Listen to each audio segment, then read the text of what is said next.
Conjugare, Centro Português de Apoio à Pesquisa Científica e à Cultura. Acreditamos que as ciências e as artes mudam o mundo. O conhecimento transforma, e isso nos motiva. 16ª Jornada Virtual Internacional em Pesquisa Científica, com o tema Educação, Cultura e Sociedade.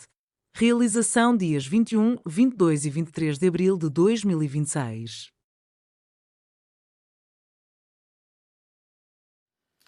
Olá, eu sou a professora Rogéria Alves, da Universidade do Estado de Minas Gerais, e hoje nesse vídeo vou apresentar a comunicação intitulada de Pequenas Biografias de Grandes Mulheres, as Alforriadas e a Busca pela Liberdade em Minas Gerais no século XVIII.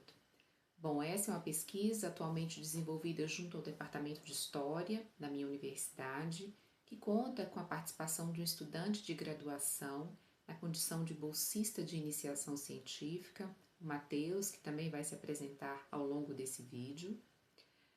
Portanto, é uma pesquisa que conta com um financiamento. Essa pesquisa pretende inventariar pequenas biografias, trajetórias de vidas de mulheres alforriadas, ou seja, aquelas mulheres que vieram para o Brasil no contexto colonial, vindas essencialmente do continente africano, na condição de escravizadas, mas que conseguiram, por uma série de razões, motivos variados, obter a sua liberdade. Elas passam a ser chamadas então de libertas ou alforriadas. Há uma vasta bibliografia sobre a existência dessas mulheres e também de homens nessa condição durante o século XVIII, especialmente em Minas Gerais. Minas Gerais, que foi uma região mineradora, com grande concentração de população e também de áreas urbanizadas. Todos esses elementos contribuem, então, para que haja também uma grande concentração de mulheres libertas da escravidão nessa região. Portanto, o nosso foco é averiguar em fontes históricas, em especial testamentos e inventários deixados por essas mulheres, a pequena história, a pequena trajetória de vida delas que estes documentos nos permitem acessar.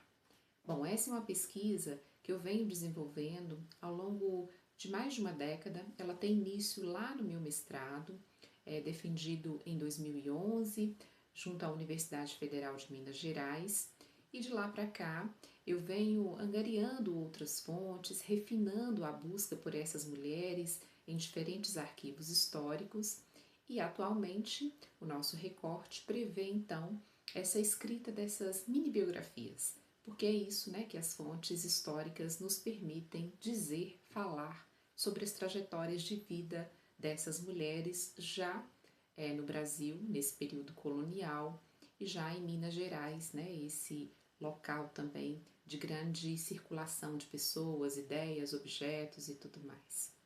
Bom, essa é uma pesquisa que é baseada, então, em estudos como as chamadas Black Biographies, que são as biografias negras, uma vertente de pesquisas, de estudos que nasce nos Estados Unidos, tentando aí construir, juntar histórias de personalidades negras, norte-americanas, também com ascendência africana, a partir de um conjunto variado de fontes e escrever então a história desses sujeitos, torná-las conhecidas do grande público e ressaltando especialmente o impacto que a vida desses sujeitos, dessas trajetórias tiveram na história como um todo. Porque nós sabemos que por diversas vezes o nome dessas pessoas, a trajetória dessas pessoas não foi objeto de estudo da história oficial como um todo. No Brasil há ainda uma lei bastante recente na qual se torna obrigatório o estudo da trajetória de mulheres, mulheres que fizeram história ao longo de toda a educação básica. Portanto, essa pesquisa visa também a atender a aplicabilidade dessa lei do ponto de vista do campo educacional.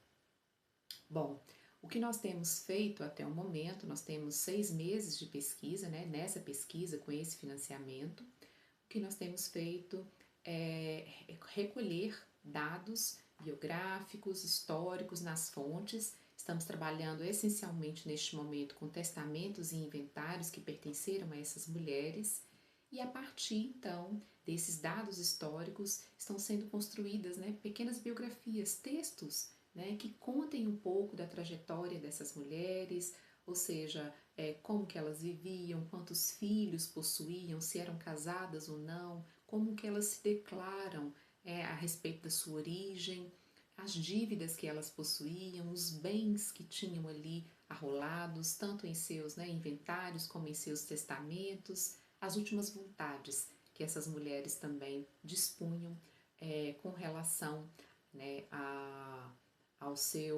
aos rituais que envolviam ali a morte, enfim.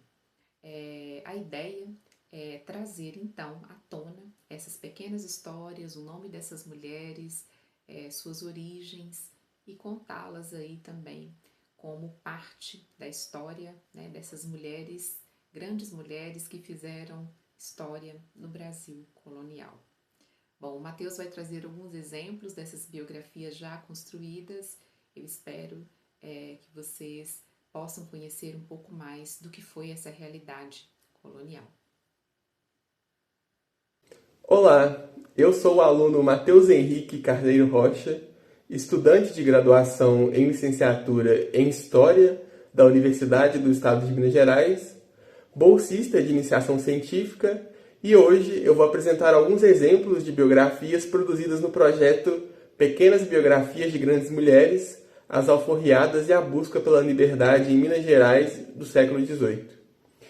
No projeto, fomos capazes de produzir um número substancial de biografias de mulheres negras que conquistaram a sua liberdade no contexto colonial mineiro, com base em fragmentos de testamentos e inventários dessas mesmas mulheres.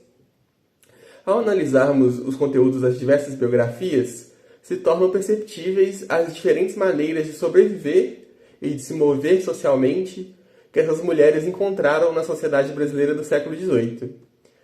Um exemplo de biografia produzido com a combinação de dados presentes no testamento e inventário de uma mulher é a biografia de Quitéria Cardoso Leal.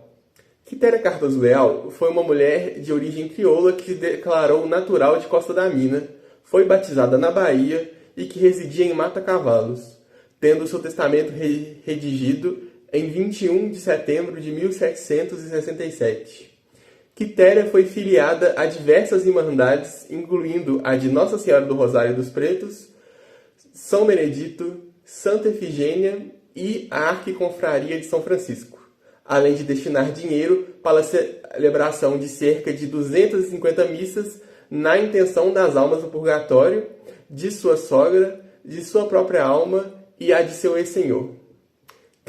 Quitéria declarou que deveria pagar diversas quantias a diferentes santos, tais como Nossa Senhora da Conceição da cidade em que residia, a São Pedro, ao Patriarca São Francisco, a Nossa Senhora do Rosário dos Pretos, a São Benedito, a Santa Efigênia e a Nossa Senhora do Monte Carmo, visando retribuir, certas promessas feitas a esses santos. Sendo uma mulher com uma condição financeira de destaque e comprando a própria alforria pelo equivalente a 230 mil réis, Quitéria possuía diversas pessoas escravizadas à sua disposição, com algumas delas sendo utilizadas como mão de obra no plantel em que ela possuía. Se estima, de acordo com os documentos, que Quitéria era senhora de cerca de 11 pessoas escravizadas, sendo 2 delas alforriadas e outras 2 coartadas. Entre as pessoas escravizadas em posse de Quitéria, haviam 5 mulheres, sendo elas Maria, de origem courana, e Rita, de origem crioula, essas 2 que foram coartadas, além de Romana, de origem crioula, Antônia, também de origem crioula, e Rosa, de origem sabaru. Entre os homens, haviam Antônio, de 25 anos, pardo, alforriado, Manuel, de 16 anos, de origem parda, coartado, Romualdo, de origem crioula, Paulo, de origem crioula, que é filho de Maria, que foi coartada, e Francisco, de origem sabaru.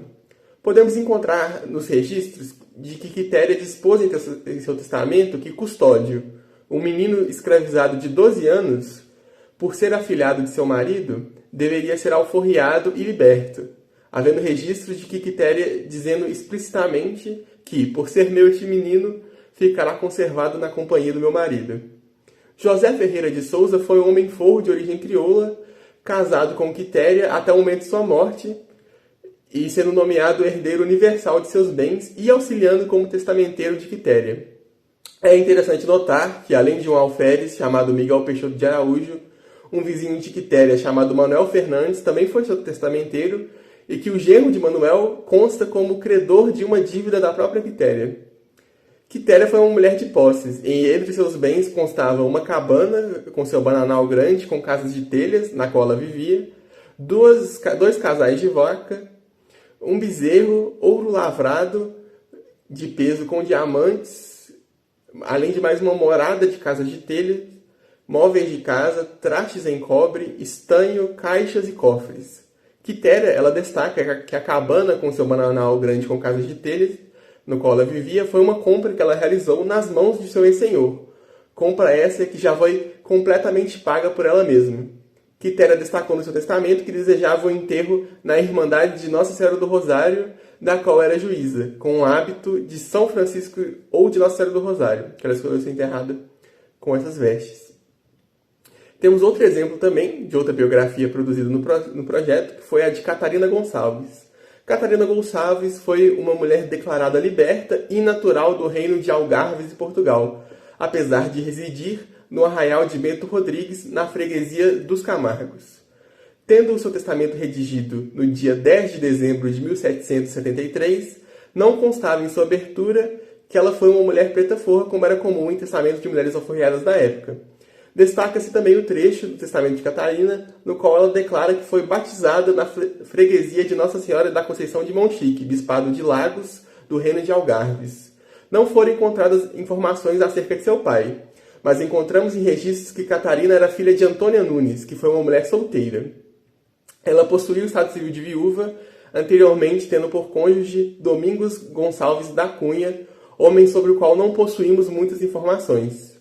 Não sabemos se era filiada a alguma irmandade, mas Catarina escolheu adquirir 60 missas, sendo metade delas em altares privativos em Minas Gerais pela alma de seu pai e a outra metade pelas almas do purgatório.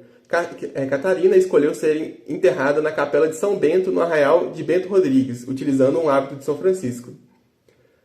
Catarina era senhora de 4 pessoas escravizadas, e no que se refere a seus bens, Catarina declarou em seu testamento que possuía uma morada de casas no arraial onde residia, além de possuir alguns trastes de casa.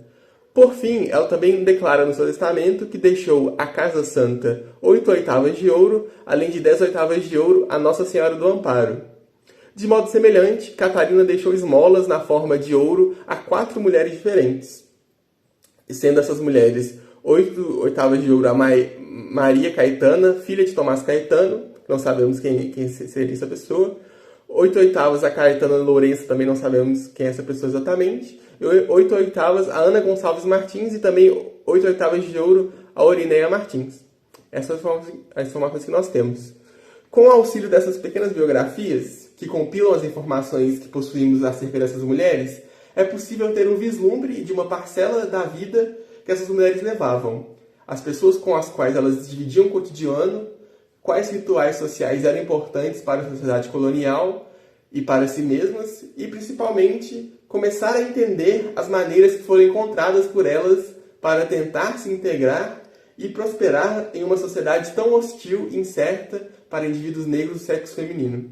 Realização, Conjugare, Centro Português de Apoio à Pesquisa Científica e à Cultura. Apoio, Editora Cravo. Inscreva-se no canal, comente, curta e compartilhe. Obrigado por assistir.